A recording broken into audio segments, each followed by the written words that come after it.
अभियान को करना पड़ेगा। नमाज नहीं हो गया, नमाज नहीं हो गया, नमाज नहीं हो गया।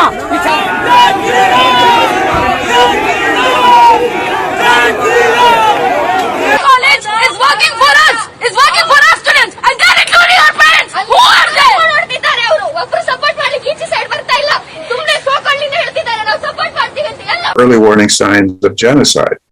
And we've learned over the years that we should not ignore these early warning signs. There's also warning that India is in fact the second most likely country to have genocide. आज हम चर्चा इस बात पे करेंगे कि क्या भारत में मुसलमानों को अलग थलग किया जा रहा है, या यूं कहें कि भारत मुसलमानों के लिए दुनिया के सबसे खतरनाक देशों में से एक बन गया है। जिस तरह के घटनाक्रम सामने आए हैं पिछले कुछ वर्षों में, उसके हालात को देखते हुए ऐसा कहने के लिए मजबूर होना पड़ रहा है कि ऐसा कहा जा सकता है। कुछ इंटरनेशनल एक्सपर्ट भी ऐसा मान रहे हैं कि जिस तरह के हालात भारत में है उससे काफ़ी हद तक ऐसा कहा जा सकता है। बीबीसी के एक रिपोर्ट के मुताबिक अमेरिका हॉलोकॉस्ट मेमोरियल म्यूजियम ने भारत को सामूहिक नरसंहार वाले देशों की सूची में दूसरे स्थान पर रखा है। इस रिपोर्ट में मोदी सरकार में बढ़ती मुस्लिम विरोधी भावनाओं को इसके पीछे की वजह बताया गया है।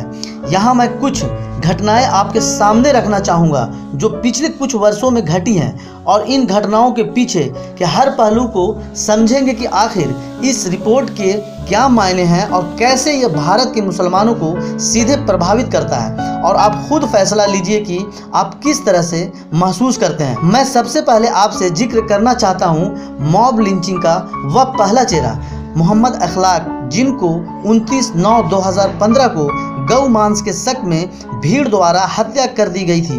इस घटना में 14 आरोपी बनाए गए पर सजा किसी को नहीं हुई। इसी तरह 1/4/2017 को गौ तस्करी के शक में पहलू खान को पीट कर मार दिया गया। 9 आरोपी बनाए गए जिसमें 3 नाबालिग था, पर कुछ समय बाद ही सभी को जमानत दे दिया गया। इसी तरह झारखंड के रामगढ़ में मोहम्मद अलीमुद्दीन को 29/6/2017 को गौ रक्षा के नाम पे पीट कर मार दिया जाता है। 11 आरोपी बनाए गए और सभी को आजीवन कारावास हो गया, लेकिन आजीवन कारावास होने के बाद भी सभी को जमानत पे रिहा कर दिया गया। और हद तो तब हुआ जब उस वक्त के केंद्रीय मंत्री जयंत सिन्हा सभी आरोपियों को माला पहनाकर अभिनंदन करते हैं। 16 वर्ष के जुनेद को भी 22/6/2017 को कथित गौ रक्षा के नाम पे जान ले लिया गया, और इस घटनाक्रम में भी सभी आरोपियों को जमानत मिल गया। यहाँ भी सजा किसी को नहीं हुई। इस तरह की घटनाओं की फहरिस्त काफ़ी लंबा है।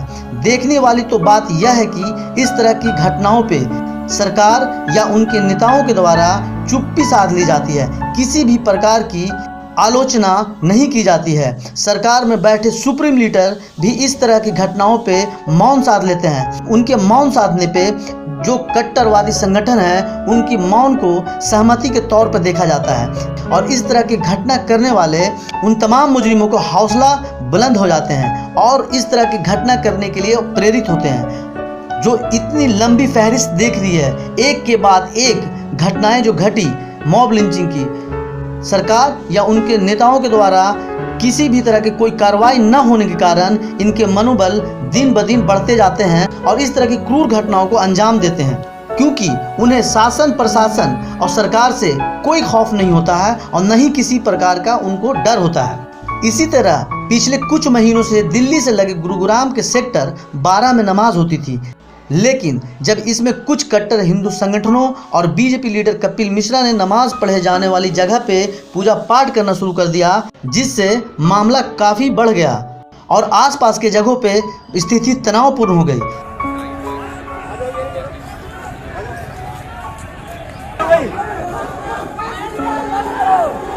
नमाज नहीं हो गया, नमाज नहीं हो गया, नमाज नहीं हो गया, पीछे नहीं आओ, नमाज नहीं हो गया, नमाज नहीं हो गया, नमाज नहीं हो गया,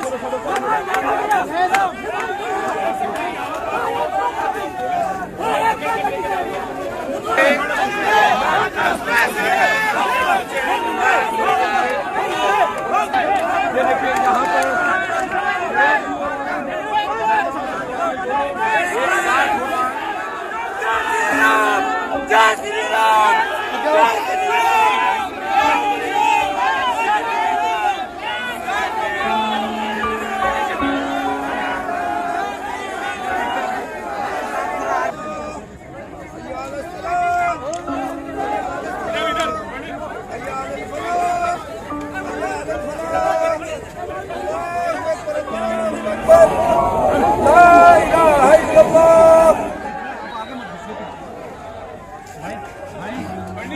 देखें तो इस तरह की घटनाओं के पीछे माहौल को तनावपूर्ण बनाना होता है, जिससे राजनीतिक लाभ लिया जा सके और अपनी राजनीति रोटियां सेके।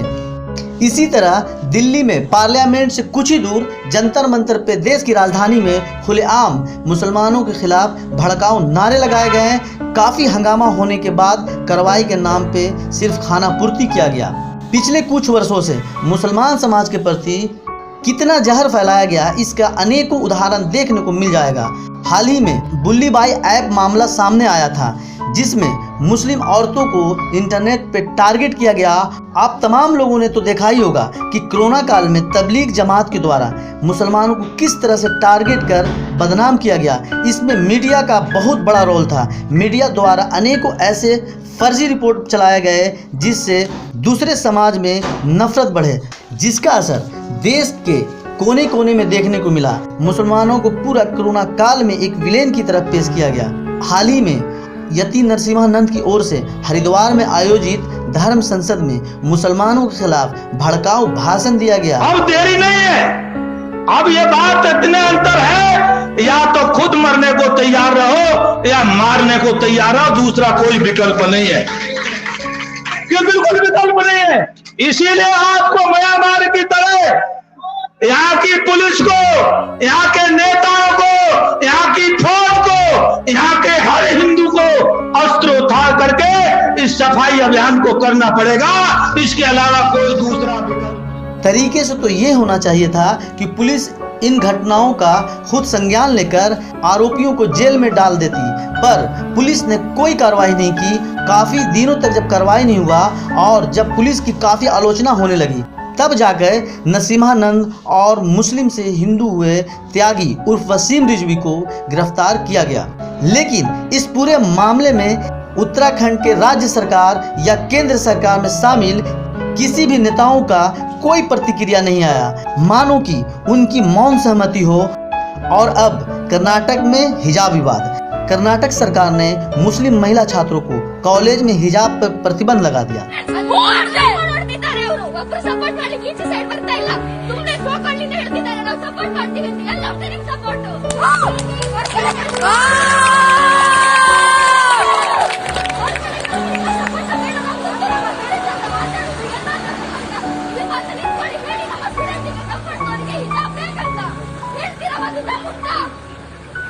ये सारी घटनाएं अलग अलग जरूर हैं, लेकिन इन घटनाओं को अंजाम देने वाले और उनके विचार और मकसद एक है, और सिर्फ ये कि भारत के मुसलमानों को दोयम दर्जे का नागरिक बनाना, डर का माहौल पैदा कर मुख्य धाराओं से अलग थलग करना। और इन तमाम घटनाओं में पुलिस जिस तरह से कार्रवाई करती है उस पर भी सवाल या निशान लगता है। अमेरिका स्थित जेनोसाइड वॉच के संस्थापक प्रोफेसर ग्रेगरी स्टैटन ने भारत में जेनोसाइड की चेतावनी दिया। उनके मुताबिक मुसलमान इनके लक्ष्य बन सकते हैं। द वायर को दिए एक इंटरव्यू में ग्रेगरी स्टैटन ने कहा कि जेनोसाइड एक घटना नहीं बल्कि एक प्रक्रिया के तहत किया जाता है। उन्होंने कहा कि इसका आयोजन एक खास मकसद के लिए यानी नरसंहार के लिए उकसाना था। इसीलिए उन्होंने भारत को सामूहिक नरसंहार वाले देशों की सूची में दूसरे स्थान पर रखा है। Warning signs of genocide. And we've learned over the years that we should not ignore these early warning signs. We knew that there were very early warning signs, for instance, in Rwanda, 5 years ahead of the time when the genocide there happened. We warned. No one did anything about it. We tried to even warn the president of the country. But the reason we try to warn is because our objective is prevention. If you warn after the genocide is over, it's too late. And unfortunately, that's usually been the response of most of the international community. And I would add that we're not the only ones warning. The U.S. Holocaust Memorial Museum, which has a genocide prevention center, is also warning. that India is in fact the second most likely country to have genocide. आगे interview में उन्होंने कहा कि भारत में genocide की शुरुआत की कुछ संकेत दिख रहा है, इसलिए उन्होंने भारत को सामूहिक नरसंहार वाले देशों की सूची में दूसरे स्थान पर रखा है। जिस शुरुआती संकेत का उन्होंने जिक्र किया उनमें से classification, symbolisation, discrimination and polarisation है। क्लासिफिकेशन को आप इस तरह से समझ सकते हैं, दो समाजों के बीच में बंटवारा करना या ये बताना कि हम और आप दोनों एक न होके अलग हैं। जब एक राजनेता शमशान और कब्रिस्तान की बातें करता हो तो आप इसे समझिए कि ये क्लासिफिकेशन की राजनीति है, यानी कि लोगों को चिन्हित किया जा रहा है। और हाल ही में उत्तर प्रदेश के मुख्यमंत्री योगी आदित्यनाथ के द्वारा दिया गया वह भाषण तो आपको याद ही होगा, जिसमें उन्होंने कहा था 80 और 20 की ये लड़ाई है। ये 80 और 20 इंगित करना, इसको चिन्हित करना, यही क्लासिफिकेशन है। बात अगर डिस्क्रिमिनेशन की करें तो इसका सबसे बड़ा उदाहरण CAA कानून है, जिसमें एक खास वर्ग को एक खास तरह से अलग किया गया और उनको ये दर्शाया गया कि आप दोयम दर्जे के नागरिक हैं, जिससे मुसलमानों में एक डर का माहौल पैदा हुआ। तो ये हुई डिस्क्रिमिनेशन की बातें। बात करें अगर पोलराइजेशन की तो आए दिन हमें देखने को मिलता है किस तरह से राजनीतिक पार्टियां और उनके नेताओं द्वारा पोलराइजेशन का खेल किया जाता है, लेकिन वो ये सारी चीज़ें भूल जाते हैं कि इस पोलराइजेशन से समाज में कितना तनाव होता है। यहाँ मैं आपको बता दूं कि प्रोफेसर ग्रेगरी स्टेटन ने ही रवांडा में जेनोसाइड होने की पूर्व अनुमान लगाया था। इस रिपोर्ट की गंभीरता को समझने के लिए आपको 1994 में रवांडा जेनोसाइड को समझना होगा, जिसमें सिर्फ 100 दिनों में 8 लाख लोगों को कत्ल कर दिया गया था। इस रिपोर्ट की गंभीरता को समझने के लिए रवांडा जेनोसाइड पे बनाया गया एक वीडियो, जिसको न्यूज़ लॉन्ड्री ने बनाया है, दिखाना चाहूँगा और आप देखें और इस रिपोर्ट की गंभीरता को समझें। बात 1994 की है। रवांडा में दो प्रमुख समुदाय हैं, हुतू और तुत्सी। हुतू बहुसंख्यक हैं, आबादी का लगभग 80%, जबकि तुत्सी अल्पसंख्यक, आबादी का महज 10%। रवांडा की त्रासदी हमारी ताज़ा याददाश्त में घटी सबसे भयावह मानवीय त्रासदी है, जिसमें मीडिया ने बढ़ चढ़कर हिस्सा लिया था। इस नरसंहार में हुतू बहुसंख्यकों ने 8 लाख तुत्सी अल्पसंख्यकों और उदारवादियों को मौत के घाट उतार दिया था। दोस्तों ने दोस्तों को मारा, पड़ोसी ने पड़ोसी को, बच्चों से बच्चों को मरवाया गया, बुजुर्गों से बुजुर्गों को और महिलाओं से महिलाओं को। गरज ये कि इस मारकाट में इंसानियत जितना नीचे गिर सकती थी, गिरी। रवांडा के उस नरसंहार की पटकथा वहाँ के मीडिया ने लिखी थी। इनमें से ज़्यादातर रेडियो स्टेशन थे, इसलिए आज के भारत और मीडिया, विशेषकर टीवी मीडिया के संदर्भ में रवांडा की कहानी जानना बहुत ज़रूरी है। आज रविवार है 19 जून 1994 और किगाली समयानुसार इस समय शाम के 4:22 हुए हैं। हम RTLM के स्टूडियो में हैं। उन सभी कॉकरोचों के लिए चेतावनी जो इस समय रेडियो सुन रहे हैं। रवांडा उनका है जिन्होंने इसकी रक्षा की है, और तुम कॉकरोच असली रवांडन नहीं हो। अब सभी लोगों ने इन कॉकरोचों को हटाने के लिए हथियार उठा लिया है। हमारे सैन्य अधिकारी, जवान, लड़के, मर्द, औरतें, सब ने। अब कॉकरोचों के लिए कोई रास्ता नहीं बचा है। हम किस्मत वाले हैं कि हमारे देश में तुत्सी बहुत कम है। अब वो 10% भी नहीं बचे, उनकी आबादी सिर्फ 8% है। आओ जश्न मनाएं। कॉकरोच अब नहीं रहे। आओ जश्न मनाएं। ईश्वर बहुत दयालु है।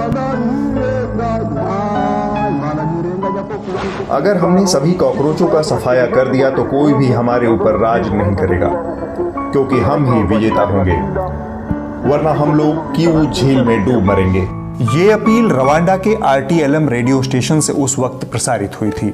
इस तरह की तमाम अपीलें उस दौर में रोजाना होती थी। इससे उत्तेजित होकर बहुसंख्यक हुतू समुदाय ने 6 अप्रैल 1994 से लेकर 18 जुलाई 1994 के बीच तुत्सियों और उदारवादी हुतू समेत 8 लाख लोगों की हत्या की। इस नरसंहार का ट्रिगर पॉइंट था हुतू राष्ट्रपति हबायरी माना की हत्या। लेकिन इस हत्या के बहुत पहले से वहां के रेडियो स्टेशन दोनों समुदायों के बीच मौजूद तनाव, ऐतिहासिक पृष्ठभूमि और तूत्सियों को मिलने वाली कथित वरीयता जैसे मुद्दों को हवा देकर सीधे सीधे हुतू समुदाय को हत्या के लिए उकसा रहे थे। हमारे यहाँ आप इसे मुस्लिम तुष्टीकरण या अपीजमेंट के नाम से लगातार सुनते आ रहे हैं। रेडियो स्टेशन RTLM का जिक्र यहाँ जरूरी है। यह एक निजी रेडियो स्टेशन था जो अपने यहाँ सामान्य तौर पर तूत्सियों के लिए कॉकरोच शब्द का इस्तेमाल करता था। जिस पल राष्ट्रपति हायबरीमाना की हत्या हुई, इस चैनल से सीधे सीधे तूत्सियों की हत्या की अपीलें की जाने लगी। अगले कई दिनों तक RTLM लोगों को तूत्सियों की हत्या के लिए उकसाता रहा। नतीजा ये हुआ कि अगले 100 दिनों के भीतर लगभग 70% तूत्सी आबादी का सफाया हो गया। इस 80% बहुसंख्यकों के शोषण की फर्जी चीख चिल्लाहट RTLM रेडियो के हुतू शोषण की कहानियों से हूबहू मेल खाते हैं। हमारे देश में एक नहीं बल्कि अनगिनत RTLM सरीखे चैनल हैं जो हर पल हिंदुस्तानियों को भेड़िया आया के भयजाल में झोंके हुए हैं। इस धार्मिक कार्यक्रम को रोकने की दिल्ली पुलिस की हिम्मत नहीं हो रही थी। और ये बात हम आपको पहले भी कह चुके हैं, हर शहर में एक ऐसा इलाका होता है जहां पुलिस भी जाने से घबराती है। दिल्ली में वो इलाका निजामुद्दीन है। निजामुद्दीन की जमात ने कोरोना की आग में घी डाला। तो आरोप ये लग रहा है कि देश में मीडिया हिंदू मुसलमान करा रहा है। किसने हिंदू मुसलमान किया?